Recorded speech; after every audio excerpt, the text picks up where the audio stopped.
बिहार के बाद बंगाल में भी शत्रुघ्न सिन्हा को खामोश करने के प्रयास में जुटी बीजेपी के उत्तर भारतीय नेता बिहारी बाबू की पटना फाइल्स के पन्ने पलट रहे हैं। बीजेपी प्रत्याशी अग्निमित्रा पॉल के लिए आसनसोल में प्रचार करने में जुटे हैं। इस कड़ी में पूर्व केंद्रीय मंत्री रविशंकर प्रसाद और सांसद रामकृपाल यादव शत्रुघ्न सिन्हा की पटना साहिब सीट से जुड़े उनके ट्रैक रिकॉर्ड को बता रहे हैं। बता दें कि रविशंकर ने 2019 के लोकसभा चुनाव में शत्रुघ्न सिन्हा को पटना साहिब क्षेत्र में बुरी तरह पराजित किया था। रविशंकर और रामकृपाल दोनों बीजेपी के वरिष्ठ नेता शत्रुघ्न सिन्हा की खूबियों और खामियों से बखूबी वाकिफ हैं। पटना साहिब क्षेत्र से कमल के निशान पर लगातार 2 बार जीतते आ रहे शत्रुघ्न की रफ्तार पर रविशंकर ने पहली बार 2019 के लोकसभा चुनाव में ब्रेक लगाया था। तब शत्रुघ्न ने बीजेपी से टिकट नहीं मिलने पर कांग्रेस के चुनाव चिन्ह पर चुनावी मैदान में उतरे थे।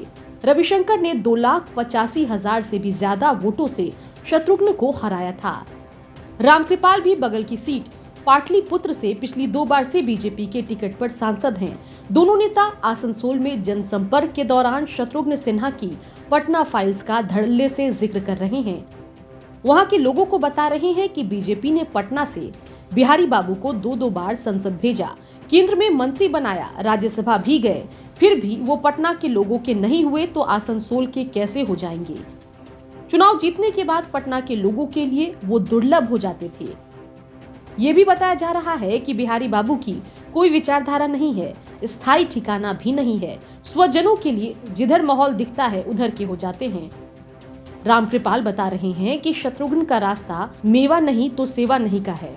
28 साल तक उन्हें बीजेपी अच्छी लग रही थी, मंत्री नहीं बनाए गए तो अचानक कांग्रेस अच्छी लगने लगी।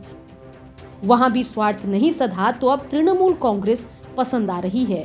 यह भी बता रहे हैं कि कांग्रेस के टिकट पर पटना साहिब से चुनाव लड़ते हुए शत्रुघ्न सिन्हा ने लखनऊ में अपनी पत्नी को समाजवादी पार्टी से टिकट दिलवाया, जबकि वहां कांग्रेस का अधिकृत प्रत्याशी भी था। फिर भी शत्रुघ्न अपनी पत्नी के प्रचार में गए। आसनसोल में भी हार गए तो दोबारा नहीं दिखेंगे। आसनसोल में यूपी, बिहार और झारखंड के लोगों की अच्छी तादाद है। बीजेपी का प्रयास अगर सफल होता है तो बिहारी बाबू की हार के जरिए ममता बनर्जी की बोलती भी काफी हद तक बंद की जा सकती है।